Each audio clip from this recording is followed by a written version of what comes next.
Hello and welcome everyone. This is Type V3, and a survivor is born. This is PlayArt's Kai, Lara Croft, based on the 2013 reboot of the iconic video game franchise, Tomb Raider. Before us stands Miss Croft sporting an all-new look. Gone are the hyper-realistic proportions as well as the cartoonish face, and is instead replaced with the features of a real woman. Sure, you can claim the sexual appeal of the character is still here, but it's all kept within the boundaries of reality. The level of detail found within her sculpt is simply astonishing. Cuts, rips, and wrinkles all seem to have been painstakingly included on this 8-inch figure. The gun holsters also add to Lara's layered look. Then there's the paint. PlayArt's Kai have a reputation for overpainting their figures to the point of horrendous effect. Yet, in Lara's case, this paint scheme works wonders to represent the dirty and gritty looking character seen throughout the game. From the spots of black that have gotten into the wrinkles of her pants, to the way the blue tank top gives off a brownish hue, I think it's all beautifully applied and really gives you the sense that this girl is an adventurous explorer. On the other hand, the aesthetics do have their share of negatives as well. For starters, the joints in Lara's arms don't seem to have been painted, and they really stand out against the darker tones that surround them.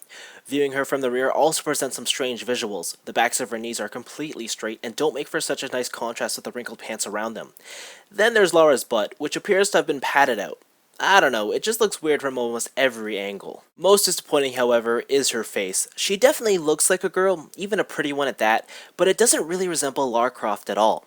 I think that she needs brighter, lined eyes, lips with a softer hue, and maybe a little more dirt on her face.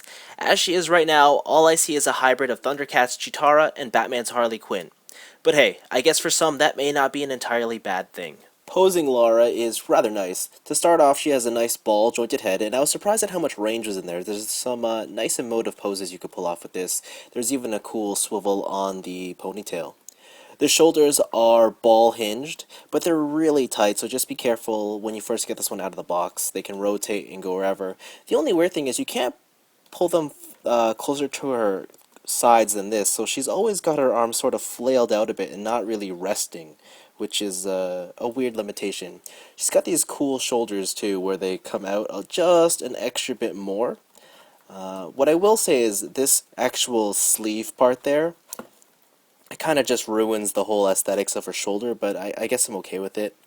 The ball hinge shoulders, pretty good range, not too bad. Same thing with the wrist, very nice. As you can tell, this is a separate piece, as is this part here. She does have a upper torso crunch right there. She can't really move it side to side, but you can go up and down and tilt it. There is a nice waist as well. Unfortunately, it's not as rangeful as I would have liked. I mean, in tandem together, it looks like she can perform some good stuff, but in actuality, she can't. But there you go.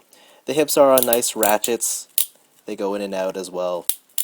The knees are double jointed, and the knees look hilarious when fully bent.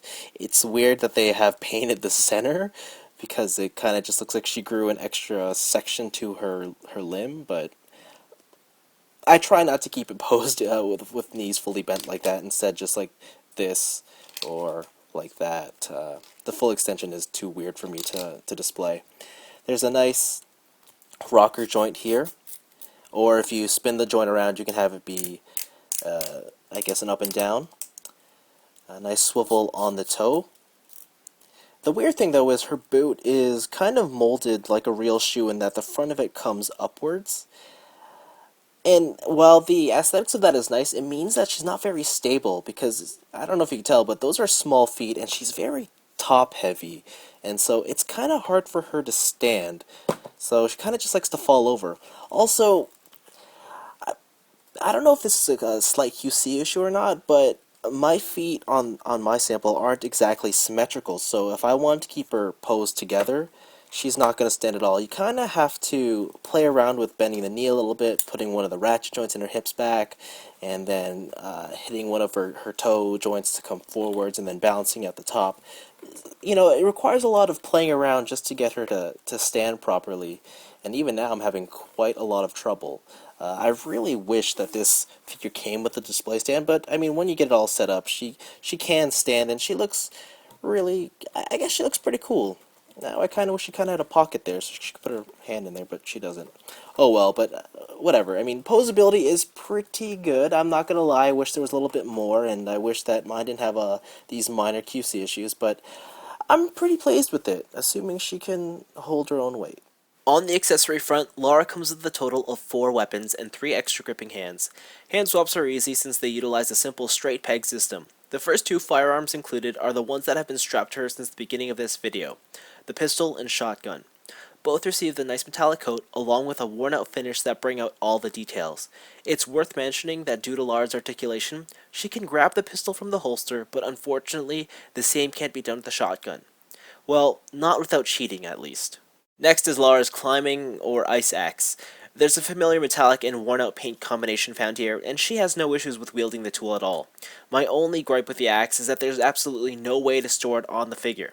A clip on Lara's belt or even a peg would have done the job. Last is Lara's most familiar accessory, the bow and arrow. And yes, you heard that correctly, a single arrow, not a quiver full of them. Surprisingly though, this isn't the worst part of the accessory. The biggest disappointment is the bow itself. The string section is made of a metal rod and not wire. This means I couldn't bend it into a shape I liked.